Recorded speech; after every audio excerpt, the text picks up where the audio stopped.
They thought they could buy me. They thought they could buy Africa. They were wrong. 3 weeks ago, a sealed diplomatic envelope landed on my desk, the kind that travels through shadows, stamped confidential. Inside, a proposal worth more than my country's entire annual budget, $1.2 billion. And for what? For my silence, for my cooperation, for my betrayal. They wanted me to soften my words, to turn my back on Palestine, to shield their vast business empire in Africa from scrutiny. They thought dignity had a price tag. They thought leadership could be purchased like a commodity. But they forgot one thing. I am a soldier. Soldiers do not sell their mission, and my mission is clear. African sovereignty, political, economic, and strategic. This is not just my story. This is the story of a continent that refuses to bow again. Stay with us, because this isn't just another story. It's the future our ancestors dreamed of. Subscribe and stand with us for an Africa that will never bow again. It was a late afternoon in Ouagadougou. The air outside my office was thick with dust, the kind that settles slowly over the city after a day of relentless heat. Inside, I was reviewing routine security reports, the same kind of pages I see every day, when my aide stepped in with a different kind of document, an envelope, heavy, sealed, marked in bold red letters, diplomatic correspondence, confidential. I broke the seal. Inside was a letter that, at first glance, looked like an offer of aid. But the more I read, the more my jaw tightened. This was not aid. This was a transaction of dignity. Israel's government, led by Benjamin Netanyahu, was offering Burkina Faso $1.2 billion, more than our entire national budget. And that was just the starting figure. Additional billions were on the table if I agreed to a set of conditions. Condition 1, stop criticizing their policies in public. Condition 2, convince other African leaders to tone down their stance on Palestine. Condition 3, protect their sprawling business operations across the continent from closure, investigation, or nationalization. Let that sink in. Billions of dollars to buy my voice, to rent my influence, to make me a paid guardian of someone else's empire. I read that letter 3 times. Each time my anger grew. These people fundamentally misunderstood who I am.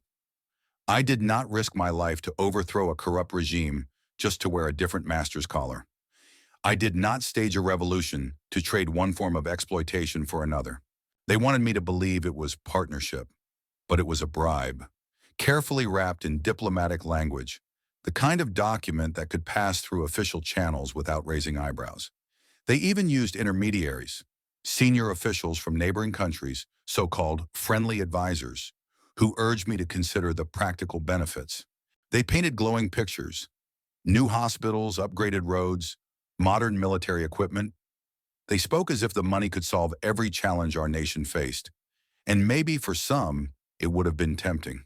But the cost, my voice, my integrity, my commitment to African sovereignty, here's what they failed to understand.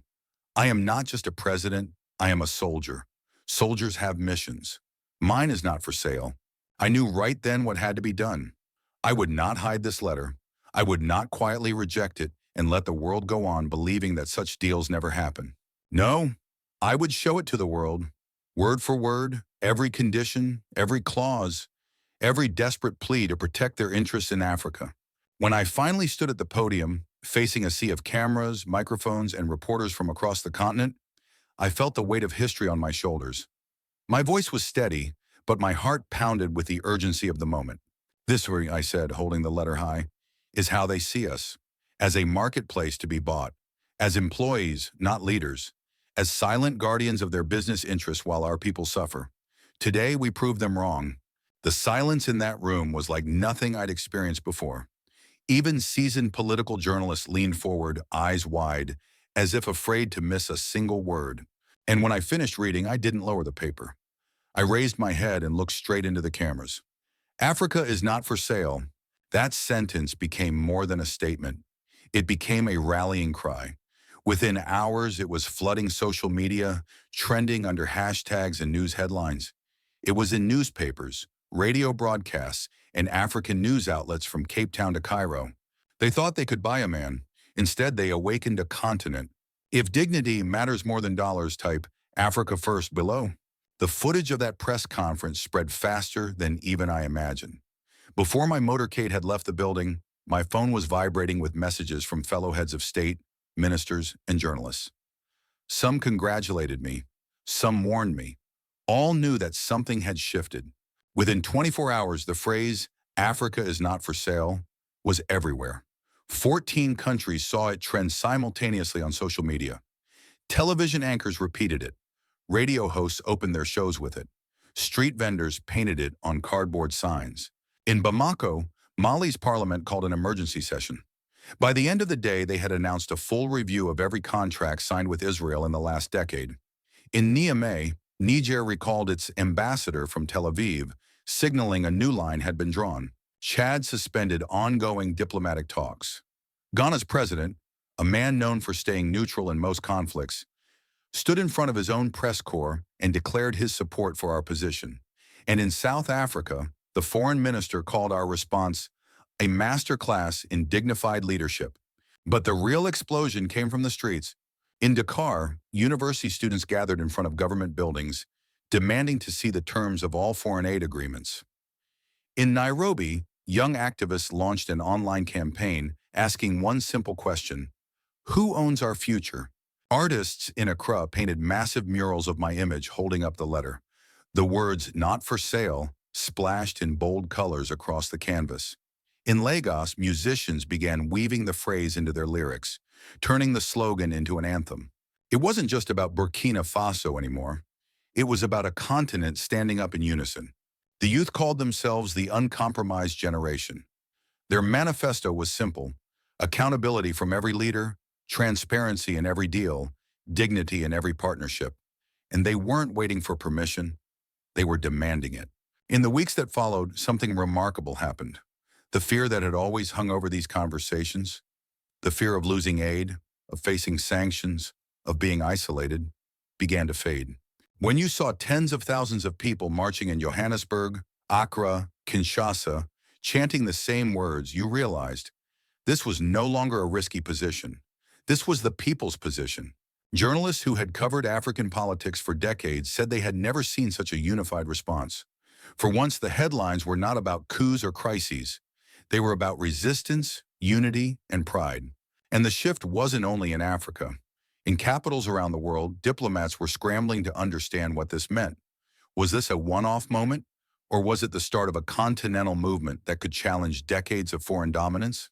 Behind closed doors, I knew they were worried. They had built entire strategies on the assumption that Africa's leaders could be divided, pressured, or bought. And here we were, proving that assumption wrong in real time. It's one thing to defy a power, it's another to inspire others to do the same. I received letters from young people I had never met. A Kenyan engineering student wrote, "For the first time, I believe my degree will build something here, not somewhere else." A poet from Senegal sent verses about a new Africa, unafraid to say no. The uncompromised generation was no longer just a phrase. It was becoming a political force, one that leaders across the continent could not afford to ignore. Everywhere I traveled, people repeated the same message. We are proud, but pride alone would not be enough. Pride had to become policy. That would be the next battle. Do you believe this is the new Africa? Say it loud in the comments. In Tel Aviv, panic turned into fury. My sources told me that Prime Minister Benjamin Netanyahu slammed his desk when he saw the televised press conference. Traore has turned a private agreement into a weapon against us, he reportedly said. And he was right. That was exactly my intention. Across Europe, French diplomats were on the phone, trying to decipher what this meant for their own operations in West Africa. American officials sent discreet inquiries, wanting to know whether this was an isolated incident or the start of a domino effect. Interestingly, Beijing said nothing at all. They understood the deeper meaning before most Western powers did. Respect, not manipulation, would be the currency of future African relations. Silence in this case was a calculated form of acknowledgement. But the backlash was not just rhetorical. Pressure began to mount in tangible ways. International aid packages were quietly delayed. Trade agreements faced technical complications. Banking channels that had always been smooth suddenly became clogged with regulatory issues. It was the old playbook: economic strangulation without open confrontation. The message was clear: bend or break. They underestimated us again. Within days, other African nations stepped in to fill the gaps. Nigeria offered alternative trade deals. Ghana provided secure banking routes free from foreign interference. South Africa opened new diplomatic channels to ease the flow of goods and services. And just like that, we proved a truth that had been buried under decades of dependency. Africa helping Africa works. This cooperation wasn't just symbolic, it was strategic. By creating internal trade and financial pathways, we reduced the leverage of those who had long controlled our economies from afar. For the first time in years, we could make decisions without glancing over our shoulders at foreign capitals. It was during this period that I realized something vital. The real battle was no longer between Burkina Faso and a single foreign power. It was between a united Africa and the outdated structures designed to keep us divided. Foreign intelligence agencies began showing unusual interest in our activities. My security team doubled its vigilance. Every meeting was vetted, every trip recalculated. The air felt heavier, as if the very act of breathing African independence carried a cost. Yet in the streets, the mood was different. People felt energized. Markets buzzed with talk of local trade initiatives. Community leaders discussed pooling resources for homegrown infrastructure projects. It was as though the exposure of that one letter had unlocked a door that generations before us had been told was permanently closed. The West framed my actions in predictable terms. Traoré escalates tensions, or Burkina Faso risks isolation. But they missed the point entirely. We were not isolated. We were connected. Connected to our people, to our values, to a shared vision of the future. And it was precisely this connection that scared them. Their fear was not of losing a single ally. It was of losing an entire continent to the idea that it could think, act, and trade on its own terms. That fear would grow even deeper when they saw what came next. A concrete plan for economic self-reliance that no amount of foreign pressure could easily undo. If we trade with each other first, will Africa finally rise? 3 days after the press conference, I traveled to Bobo Dioulasso. No ceremonial guard, no scripted address, just me, a microphone, and an auditorium packed with students. They had come from across West Africa, traveling for hours, even days, to hear what would come next. The energy in the room was electric. You could feel it in the air, a mixture of defiance, curiosity, and hope.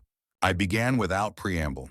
For decades, I said, they told us to stay quiet, to accept what is given, to say thank you when ignored, to protect their business interests while our people suffer. But now they come to us because they fear what happens when Africa wakes up. The response was a thunder of applause. Then I asked the question, should we go back to silence or do we speak louder? The roar that followed was deafening. 5,000 voices unified, refusing to be bought or muted. But I knew speeches alone were not enough. The students wanted action. They chanted, "What's next? What's next?" So I told them, first, we will audit every foreign contract. Every agreement signed behind closed doors will face public scrutiny. No more secrets. Second, we will demand transparency in all aid deals. Any money that comes with strings attached is not aid.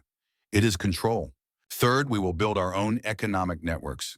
We will trade with each other first and the world second.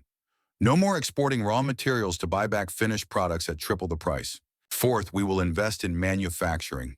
We will stop being suppliers and start being producers. Factories, not just farms.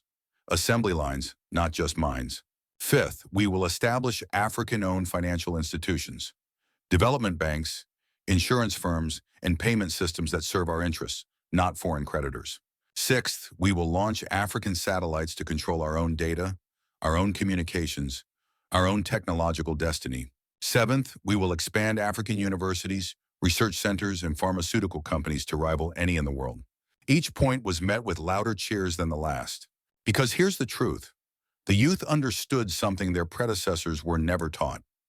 Real independence is economic independence.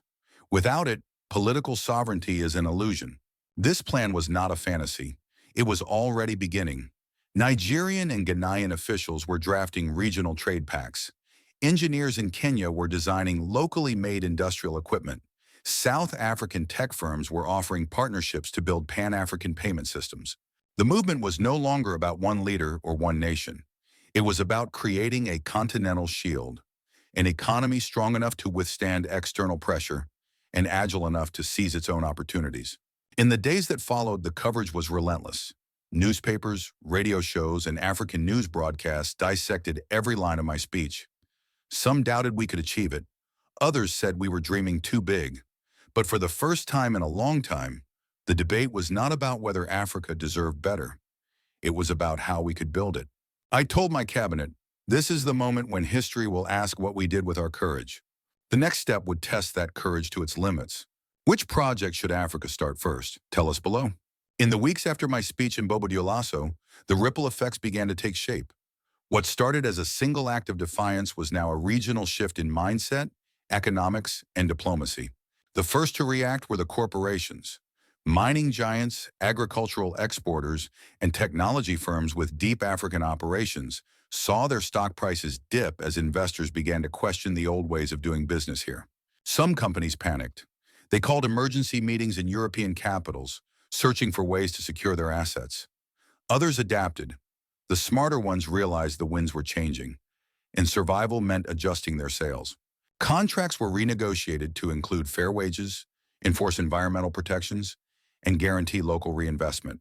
Those who refused faced public backlash and, in some cases, the termination of their licenses. For years, they had operated in shadows, signing deals with leaders who feared their influence. Now every agreement risked exposure. Every bribe could become tomorrow's headline. Regional organizations took note. The Economic Community of West African States began reviewing its partnership agreements. The African Union quietly drafted a framework for transparency in foreign investments. Trade unions pushed for better protections for African workers employed by overseas companies. Civil society groups stepped into the spotlight, publishing detailed reports tracking where every foreign aid dollar went. And something surprising happened in the markets. After an initial drop, African stock exchanges stabilized. Investors realized that transparency reduced long-term risk. Corruption, after all, is instability by another name. In capitals far beyond Africa, the message was received. The rules of engagement had changed. No longer could they assume the continent was a single, pliable marketplace. Every deal would now face the scrutiny of a continent that had found its voice. But the transformation was not only political or economic, it was generational. Across the continent, young Africans were building startups, opening manufacturing plants, launching tech hubs, and creating art that celebrated their identity. They were not waiting for foreign approval. They were not asking for permission. They were building the future in their own image. I received a letter from a young woman in Nairobi who had started a solar panel manufacturing company. She wrote, "For the first time, I believe my business will not be crushed by a foreign competitor before it can grow." In Accra, a cooperative of cocoa farmers decided to build their own chocolate processing plant, cutting out decades of dependency on European buyers. In Addis Ababa, engineers developed a locally made payment system that could connect markets from Cairo to Cape Town without passing through foreign banks. This was the Africa I had envisioned. Not reliant, but resilient. Not begging, but building. The irony is, the ones who tried to silence me ended up amplifying my message. They wanted to buy one president to protect their empire. Instead, they awakened 1.4 billion Africans to the reality that we can protect our own destiny. And in that awakening, there is no turning back. To every leader who still believes their seat is secured by foreign approval, I say this: your time is ending. To every citizen who doubts their power, I say this: your time is beginning. Ibrahim Traoré, Burkina Faso, is not a singular story. It is a chapter in a much larger book, one that is being written by millions of hands across this continent. Is this the leader Africa has been waiting for? This was never about being anti-anyone. It was about being pro-Africa, pro-dignity, pro-sovereignty, pro-economic independence. The letter they sent was a test, a challenge to see if our pride had a price tag. My answer, our answer, was clear. We cannot be bought, we will not be bought, and we will expose anyone who tries. What followed was more than a moment of defiance. It was a transformation. A continent that had been told for generations to be grateful for whatever scraps were offered had found the courage to demand a seat at the table or build its own. I have seen it in the eyes of students who now believe their degrees will serve their communities, not foreign interests. In the resolve of farmers who refuse to sell raw materials for pennies when they can produce finished goods for prosperity. In the determination of young entrepreneurs who would rather fail on African soil than succeed in someone else's empire. This is not the end of the story. It is the first chapter of a new one. A chapter where our unity is our shield, our independence is our weapon, and our future is not written in foreign boardrooms, but in African classrooms, factories, and fields. They will try again. They will send more letters, make more offers, find more intermediaries. But every attempt will meet the same truth. Africa is not for sale. And to those who still underestimate us, I say this: you are not dealing with the Africa of the past. You are dealing with a continent that knows its worth, that speaks with one voice, and that will never bow again. If this story stirred your soul, don't just scroll. Like, share, speak, subscribe. They've silenced us long enough. Now it's our time to speak history into the future. In the comments, let your voice be heard. New Africa, Africa new, Africa rise. It's time for Africa. Because every word you write is another brick in the foundation of the future we are building together.